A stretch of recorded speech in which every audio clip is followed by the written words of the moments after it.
Welcome to Answer Dish, the show about food, culture, and identity. I'm your host, Dr. Sarah Dugnan.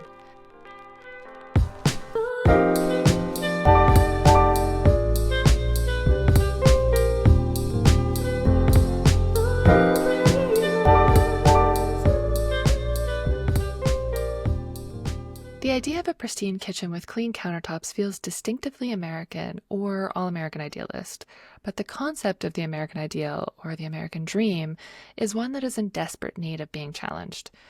How better to do that than through food? My guest this week, author and filmmaker Jill Damatac, does just that in her new memoir, Dirty Kitchen, a memoir of food and family. Jill was born in the Philippines, raised in the US, and is now a UK citizen while living in the San Francisco Bay Area. Her film and photography work has been featured on the BBC and in Time and at film festivals worldwide. Her short documentary film, Blood and Ink, about the indigenous Filipino tattooist Fang On, was an official selection at the Academy Award qualifying DOC NYC and won Best Documentary at Ireland's Kerry Film Festival. Jill holds an MST in creative writing from the University of Cambridge and an MA in documentary film from the University of the Arts London. Her new book, Dirty Kitchen, is a food memoir of 22 years undocumented in the United States. In today's episode, we explore her memoir as a unique narrative that combines recipes, Filipino histories, and mythologies, American immigration experiences, food writing, and personal narratives. Jill speaks to how she structured the book, the ways that Filipino diasporic recipes relate to migrant experiences, and the relationship between American foods and rebuilding a sense of self through Filipino foods after living undocumented for so many years. Here's my conversation with Jill. All right, welcome to the show, Jill. How are you doing today? Good. How are you doing, Sarah? Good. I'm so excited to finally connect with you. I know we've come across each other's work online, and I am really excited to chat with you today. But do you mind, before we kind of jump into it, starting off with a bit of background about who you are, where you're coming in from today, and a snapshot of the type of work you do? I'm Jill Damatac, and I'm the author of Dirty Kitchen, which is a food memoir of Filipino food, family, and growing up undocumented in America. And I'm coming to you today from San Francisco. Amazing. So with Dirty Kitchen, this is a memoir that I've not experienced before. It is structured in such a unique way, and there's so many elements. There's, recipes, there's your memoir, there's history, there's like cookbook elements, mythologies. Can you kind of speak to how you tackled that? Because that's a huge undertaking and you did it so elegantly as well. Gosh, thank you for reading it. And thank you for kind of seeing the uniqueness in the structure. I know it's sometimes not for everyone, but the hybridity of that was really important to me as a person, as a Filipino, as an American, as now a British person. I am a hybrid person. I'm the product of migrations and occupations in my lifetime and going back generations, right? So our history as a country and as a diaspora and our culture and cuisine, all of that is very much hybridized.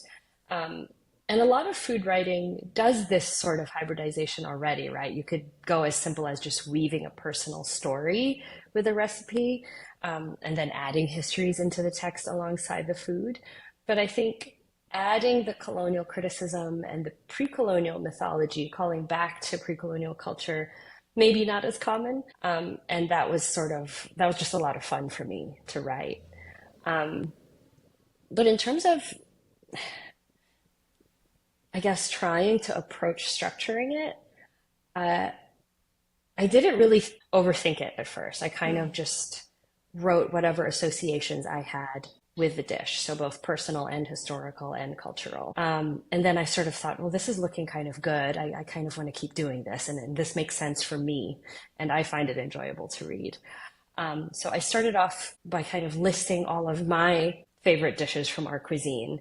And I must confess, I have very much like a mainstream knowledge of Filipino cuisine because it's a huge culture, like it's a huge cuisine. Before the Spanish came, we were hundreds of different cultures and tribes and kingdoms, and we were not one country. We kind of just got lumped together when the Spanish came. So there's so much in our culture with food. So I have to put that in as just like a little footnote that what is in this book is just a personal snapshot, and there's like thousands of dishes, and I have no idea what else is there, especially beyond the mainstream.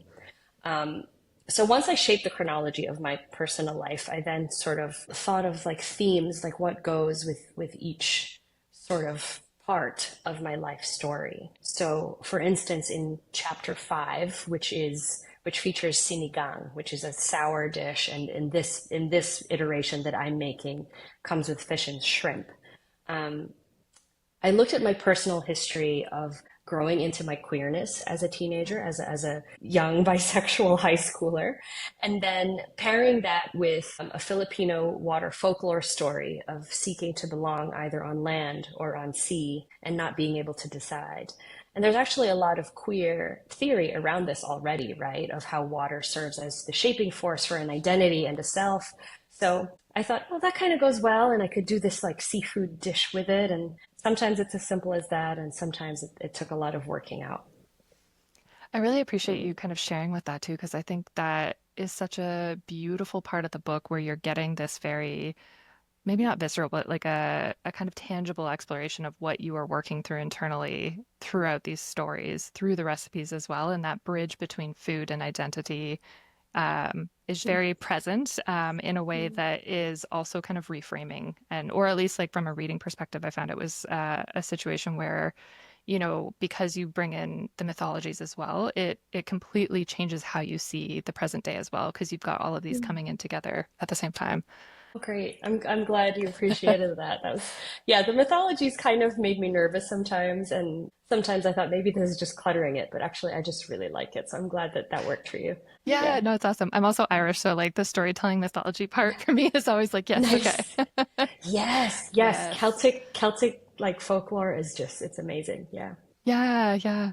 Yeah. So, kind of coming back to the idea of the dirty kitchen itself, because that's something that is woven throughout. But can you talk a little bit conceptually about what a dirty kitchen is, and you know Hmm. what kind of happens in those spaces that you wouldn't necessarily get in like a westernized sort of kitchen? Yeah, sure. The dirty kitchen, it's just an outdoor kitchen, first of all. And I think the term dirty in front of it was very much an American incursion into our culture.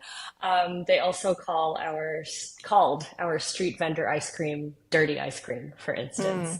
Mm. So the writer and scholar R. Alexander Orquiza has a fabulous book called Taste of Control, which examines specifically the American colonial and Commonwealth period in the Philippines and how their cultural incursions created this colonial mentality, both for Filipinos and for Americans. So this outdoor kitchen, it's just a kitchen. You know, there's countertops, you have your chopping tools, you have a fire, you have an oven, you have pots and pans, and it's just used to cook food. A lot of times nowadays, and growing up in the Philippines for a little bit, it's also used as a kind of storeroom. So you have like sacks of rice in there, you have like big tins of coffee and whatever else you want to store. Um, Sometimes you might get your hair cut back there by a relative. But some of the rougher aspects of cooking, particularly kind of forms of chopping up large chunks of animal or feathering a chicken, that sort of thing, happens back there as well. The dirty term in front of it sort of happened in the 20th century with the Americans, because a lot of our food and our culture was seen by them as dirty. But what happens in the kitchen is the same thing as what happens on the inside. It just doesn't have, you know, American appliances in it, for instance. So immediately, I think when you look at how the outdoor kitchen is the historical and pre-colonial center of Filipino cuisine, that outdoor kitchen and having it in your house, which a lot of Filipinos have now still, that becomes a space of reclamation, right? Of a quieter sort of resistance. And it's also practical. The weather's often beautiful Yeah. for cooking. It's easier to kind of just clean. If you're cooking something smoky or you're grilling, no problem. Your house doesn't get all smoky. And we've always had it. We've always had this outdoor kitchen through multiple colonizations and armed occupations. So when you start to look at the outdoor kitchen as a way of decolonizing the home, of anti-colonial resistance, everything kind of flows from that philosophically. We will not be limited to the confines of the walls of our house and what our country's white occupiers say we can and cannot do. We'll continue with our true selves. We'll eat our food, right? Even if you call it dirty and lacking in nutrition. When I say you, I mean the Americans that were there at the time. So in many ways, this area and persisting in having it in our home was one of the few ways Filipinos could resist and persist. And I think that's beautiful. Yeah, I think so too. And I think it's so powerful in how you say it's like a quiet form of resistance as well, just through the nature of like how things have been done for centuries and reclaiming that and advocating for that. And it strikes me too, like in reading your book, there's a lot of exploration of like this idea of like quote unquote dirty and purity and exploring kind of how food and identity fit within that. And there was a particular line where you're talking about Filipino food more broadly as, there's no one right way or pure way to make our food. So can you speak a little bit to that line and, the kind of diasporic and migrant experiences of Filipino food? Yeah, that's a big Yeah, question. sorry. I love it. No, I love it. I think, as I said earlier, the Philippines is very much a country uh, of hybrid selves, right? So everything from colonizations to occupations. The Japanese were there as well. The British were there for at one point for like a year and a half. And because of the nature of sea trade in Southeast Asia, we already had a ton of influences to begin with. So when you add on the layer of migration and of diasporas settled in different parts of the world, the cuisine then begins to become a little more muscular, and it takes on lots of different forms as well, and like becomes regional in a global way. Mm. Um, and the renowned Filipino food writer Doreen Fernandez um, called this process indigenization, right? She didn't see it as, oh, the Philippines is influenced by other countries. She saw it as, so rather than seeing our food as something that absorbs the outside world, she framed it as our food ingests other influences and turns those influences indigenous through the dish. And I think that's wonderful, right? So, as a form of adaptation in new cultures, in new countries, we make our food by indigenizing our adopted home's ingredients into our food and into ourselves. So, for immigrant Filipinos and migrant workers and just diaspora communities, you just have to learn how to make the dishes with what you have, right? So growing up in the 90s, we didn't have access to what we call sayote, or what's known in the West as chayote. It wasn't readily available where I was growing up in Pennsylvania. So we just used, I think, green papaya for a while in our tinola dish. And that was fine. But that's what I think Doreen Fernandez meant by indigenizing. In the UK, I have British Filipino friends who taught me how to use rhubarb as a souring agent, rather than Cool. tamarind, for instance, which might be more common in the Philippines. So that's just kind of my roundabout way of saying, like, we take what we have when we're overseas and we make ourselves with it and remake ourselves with it.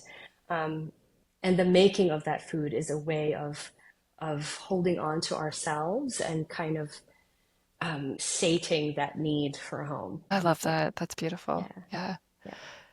So, kind of jumping off of that and thinking about the recipes that you chose to include throughout the stories or the chapters in your book, can you speak a little bit to, how you came to decide on those ones? I know you kind of spoke a little bit earlier, but what Yeah. what about those dishes felt like the most appropriate ones to bring into your memoir? Yeah. I mean, I think my very first determining factor was these are my absolute favorites, Yeah. right? Like my absolute Yep. favorite is kare kare. Like that's Mm. like a deathbed dish. Like when I am about to croak, that's what I'm going to want to eat, right? Amazing. So I kind of, I, in some ways, I made some of these dishes work with the chapter. And in some chapters, like the chapter about my father, which has a dish called pinikpikan in it, which isn't really something you make for pleasure. It's more of a ceremonial dish.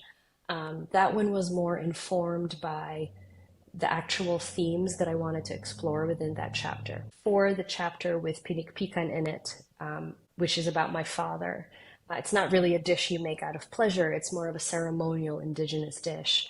I wanted to use that dish to explore themes of my father kind of losing himself and his mental health struggles in the United States as an undocumented immigrant. And in the process of writing that chapter, not to spoil the book, I'm not going to mention what happened. Something happened in real life while I was writing that made me go, oh, I really have to write it this way now. I can't change this dish. So some of it's instinctive, some of it I kind of made it work, and some of it just sort of reached out to me. Oh, I love that. Yeah. Yeah, yeah. Yeah. And the feelings are very much there, like through the dish that you're talking about with your father as well. Like it just felt like it was so perfectly braided into the story that you were telling with that as well, which I think is, yeah, it's always just so cool to be able to see that. Thank you. Thanks.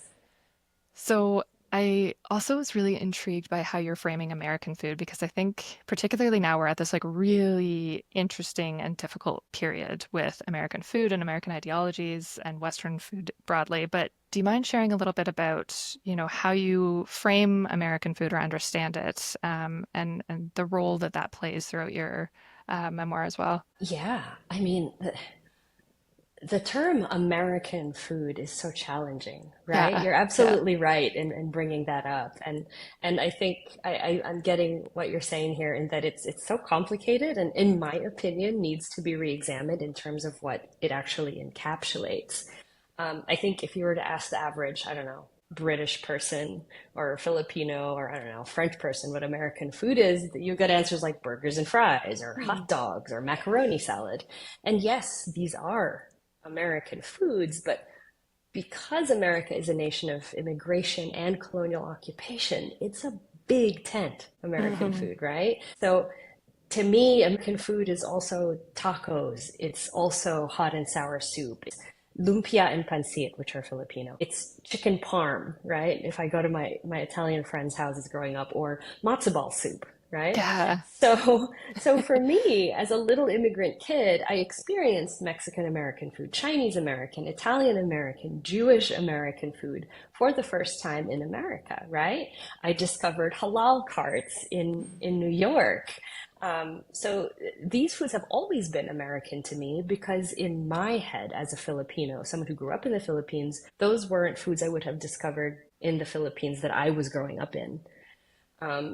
And these dishes are also often different from the homelands that they're rooted in, Mm. right? I Yeah. think even in Chinese American cuisine, there's always going to be a discussion of, yeah, is that really Chinese though, right? Because you don't see that anywhere in China, for instance, or, you know, in the UK, you don't really see chicken tikka masala anywhere in Right. India. That was Yeah. invented, I think, in Manchester somewhere. So Wow. immediately as a kid, I always understood American food as just all of these different cultures. And my culture was just one of them. Awesome. Yeah, I appreciate you sharing that because that's something that always, and it kind of speaks to what you're saying previously too, in terms of like Filipino food and indigenizing where you are. I think that's something that kind of goes not necessarily undocumented, but like underappreciated, like the richness and the diversity of how food comes with geography and with different cultural values coming and sharing space together as well. Yeah. Yeah. I guess kind of counter to that is looking at this idea of like capitalism in food as well, because that's something that comes up a lot in your book. So Yeah. can you share a little bit about, I can't pronounce, I want to double check on the pronunciation, but is it Spam right? Spamsilog? Spam. Yeah, yeah. Yeah, absolutely. Spam so unhealthy because of the spam, but it's so delicious. Oh, Um, sounded so good. I think for that particular chapter, I mean, first of all, I love Spam Log, which is why it's in there. But I kind of began with thinking of the history of spam itself and in terms of how that can shape that particular chapter. Like if you look at the history of spam, it was invented by Hormel Foods in Austin, Texas, as a way of selling off pork shoulder because Americans didn't really buy pork shoulder back then in the 40s, I guess, and they didn't really cook it. So they took this excess pork shoulder and shaped it into these blocks and canned them. And spam is actually a portmanteau of spiced ham. I had no And idea. then, yeah, and I'm like, spice? Where's the spice? It's just a ton of Yeah. salt, right? And then they sold them off in these cans. So immediately there's themes that come to mind there, right? Like seeing the body of the pig as a site of maximum extraction and Mm. as a thing from which to extract maximum profit. and minimal waste, you would hope anyway. Yeah. And then World War II came around and Spam was used as sort of standard issue food for the GI's rucksacks. It was like a staple food for them. And the Americans brought all of that to the Philippines. So the multinational processed food complex, the military industrial complex, and Spam for me was sort of this perfect little encapsulation of all of that, right? Yeah. Of making this pig work to the company's and the country's maximum advantage. So the migrant worker connection kind of naturally came to me because the modern day Filipino migrant worker came about through a law that was signed by Ferdinand Marcos during his regime, which sort of said, we'll send as many Filipinos overseas as possible and we'll take half their earnings to pay off the debt that Marcos had incurred during his term. So it's very much rooted in lived experience. Many of my family members, my dad, were all migrant workers. And growing up in the final years of the dictatorship, Spam was something that we only had access to from relatives who worked in the US. They would send cans of Spam and Vienna sausage and, used clothes and candy bars in these boxes, like they're basically care packages. And to me, and for many millennials my age that grew up in the Philippines at that time, we kind of just saw these boxes as something you get if you work hard in America. And those Wow. boxes were often full of Spam. Yeah, that's such a perfect metaphor for what's happening there in terms of like sociopolitically as well.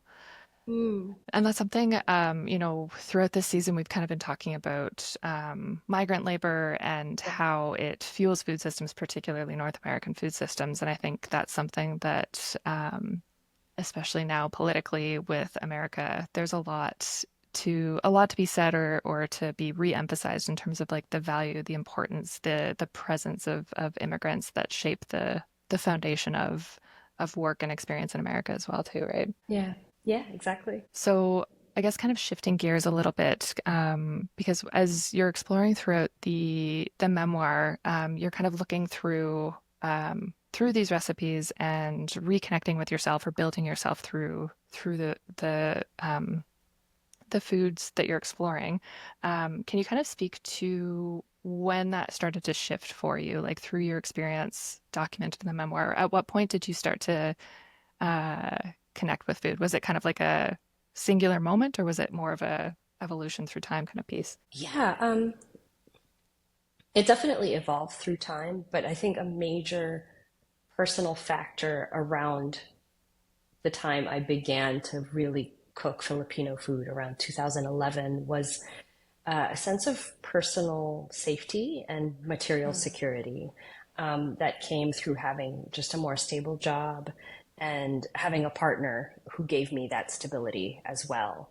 Prior to meeting this person, I just had a very sort of unstable, precarious, materially precarious life as an undocumented person. Work was hard to come by.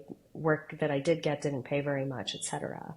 And once I had that sense of stability and the love that came with our relationship, it came from a sense of self-love as Mm. well, of learning how to love the self. Because for my parents in particular, surviving as undocumented meant having to hide our culture as much as possible, not being too Filipino, being as Mm. American as possible so no one questions where you're from or if you have papers, right? You just pretend you're from here and this is what you sound like and this is the food you eat, right? So a lot of my decision to eat and start cooking Filipino food came from going, well, I can be loved even if I'm fully myself with this person. And that's why that chapter as well has that theme of love and self-acceptance. That's really incredible. And I think like that idea of stability that you speak to too, like I definitely can or like appreciate how difficult it is to be able to explore that when you're not feeling like you're in a stable place financially, emotionally, or like geographically too, right? Like Yeah. how do you cook and feel safe when you don't have that sort of space to come home and feel that buffer from the world almost as well? Yeah, yeah, exactly. Exactly that. Yeah. So I wanted to kind of explore your experience being undocumented, your experience with America more largely, because I think that's something that, at least from what I've seen, from what you've shared online, from your like New York Times piece, and your exploration of self-supporting, you paint America in a very particular way that I think is really important right now. So I'm curious to get your perspective on that process itself and, particularly food as a tool, like food as a metaphor, food as a tool. Um, you know, how can people stay rooted into their culture if food is only accessible in more capitalized ways in an American experience? Yeah, I mean, I think culture is inherent and it's an immutable force within the self. Um, Even if a person were completely isolated from everyone else, the culture that they've grown up with and has taken root in them will always be there. Mm. Uh, and if you hold on to that part of you that has that, you'll always have it. But I think on a more practical note, to stay rooted in culture, that always has to do with community, right? Mm. I mean, if you look at the root word of culture, that comes from care. And where do you find care but in communities, right? And Filipino Americans, Filipino Canadians, Filipino Brits are very good at that. In any diaspora, we're very good at finding each other and finding communities either through church or families and then friends of families or just community groups that are centered around service, maybe. Um, I think always having that connection with community is really important. And that can be as simple as finding, a store that sells ingredients from your culture. So a Filipino food store or an Asian food store for me, for example, and then getting to know the people there and expanding from there. I think that is the beauty of food, is that regardless of what is going on in the world in terms of any prejudices or rising nativism or Mm. xenophobia, you'll always have that core of the self and that core of the self through community to go back to if you want it. Um, and I think that's something that immigrants from any country have learned to be good at, because you have to in order to keep that part of yourself alive. Yeah, most definitely. And it definitely strikes me as something that just, yeah, it's like a non-negotiable essential piece for immigrants to Yeah, like have those foods as well. That's something I yeah, found like my grandparents immigrated from Ireland and I didn't necessarily realize how much culture they brought through food because we always joke about like how we don't have a connection with food in many different ways. right. And then kind of looking at how they changed the foods so that they were representative of like the Canadian access that they had.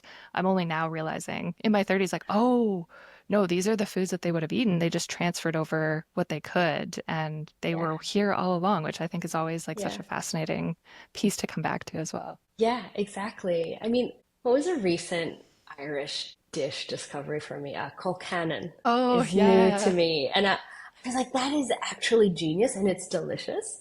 Um, and it's again, Colcannon's interesting, right? Because the potatoes came from South America, but it's very Irish as well. So yeah, that's exactly it. It's you bring it with you, and your culture and your food is always there. It's always with you.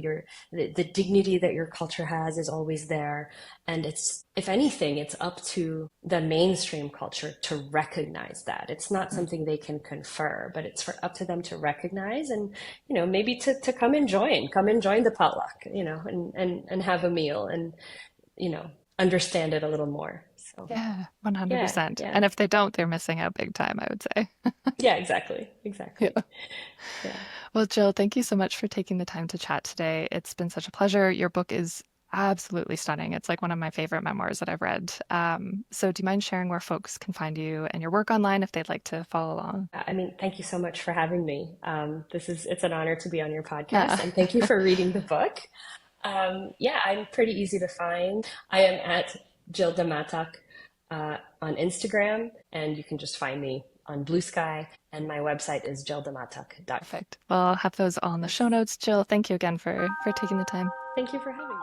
That was Jill Damatac. I've linked her memoir, Dirty Kitchen, and social media in the show notes below if you want to follow along and learn more. You can also find all this at our website at anthodish.com under episodes. Thanks for listening to Anthodish Podcast. Subscribe to the show on YouTube, Apple Podcasts, Spotify, or wherever you get your podcasts. If you like the show, please give us a rating on Apple Podcasts to help get the word out. For more Anthodish, you can sign up for my newsletter at sarahdougnan.substack.com or find me on TikTok, Instagram, Facebook, Threads, Blue Sky, wherever you're hanging out as of now. I always love hearing from you and what you've been learning from the show. Sound editing, intro music, and production was done by Lucas Wojcicki at lucassound.com. Anthodish is produced in partnership with the American Anthropological Association. Thank you so much for tuning in, and we'll see you next week.